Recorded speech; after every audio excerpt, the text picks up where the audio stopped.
मुझे समझ नहीं आ रहा मैं क्या करूं। मैंने उसे 3 बार खुद मैसेज किया, कॉल की, ये सोचकर कि शायद वो किसी परेशानी में हो या गलतफहमी हो गई हो, लेकिन उसने मुझे इग्नोर किया। और जब मैंने चौथी बार बात करने की कोशिश की तो उसने ऐसे अल्फाज इस्तेमाल किए जिससे साफ जाहिर था कि वो मुझसे बात नहीं करना चाहती। क्या मुझे अब हमेशा के लिए पीछे हट जाना चाहिए? हानिया, इस्लाम हमें रिश्ते जोड़ने का हुक्म देता है, लेकिन अपनी इज्जत नफ्स को कुचल कर नहीं। अगर तुमने अपनी तरफ से पूरी कोशिश कर ली है और सामने वाला तुम्हें जलील कर रहा है तो पीछे हट जाना कोई गुनाह नहीं बल्कि अक्लमंदी है।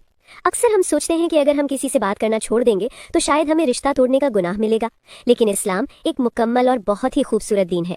दीन हमें सिखाता है कि अगर किसी से कोई गलत फहमी हो तो पहल करो। आपने 3 बार बात करने की कोशिश की, यह आपका हुस्न अखलाक था।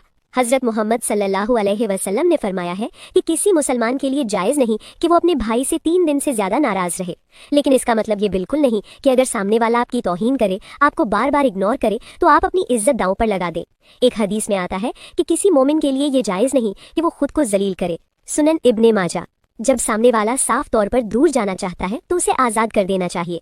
हज़रत उमर रज़ी अल्लाहु अन्हु का एक बहुत ही खूबसूरत कौल है, हर उस चीज़ से दूर हो जाओ जो तुम्हें तकलीफ देती है। इसे क़ताए रहमी नहीं कहते बल्कि अपनी दिमागी शांति यानी सुकून और इज्जत की हिफाजत कहते हैं। कुरान में अल्लाह ताला फरमाता है, माफ़ करना इख्तियार करो, भलाई का हुक्म दो और जाहिलों से किनारा कर लो। सूरह अल आराफ 199। तो अगर कोई आपकी कदर नहीं करता तो वहाँ से खामोशी से गुजर जाना ही सबसे बेहतरीन अमल है। अल्हम्दुलिल्लाह, तुमने मेरे दिल का बहुत बड़ा बोझ हल्का कर दिया सफ़ा। मैं बिना वजह खुद को कसूरवार समझ रही थी। मेरी इज्जत मेरे रब की अमानत है, मैं ऐसे किसी के गुरूर के लिए नीचा नहीं होने दूंगी। बेशक जो आपकी कदर ना करे उसके पीछे भागकर अपना सुकून बर्बाद मत करें। अल्लाह ने आपको बहुत कीमती बनाया है।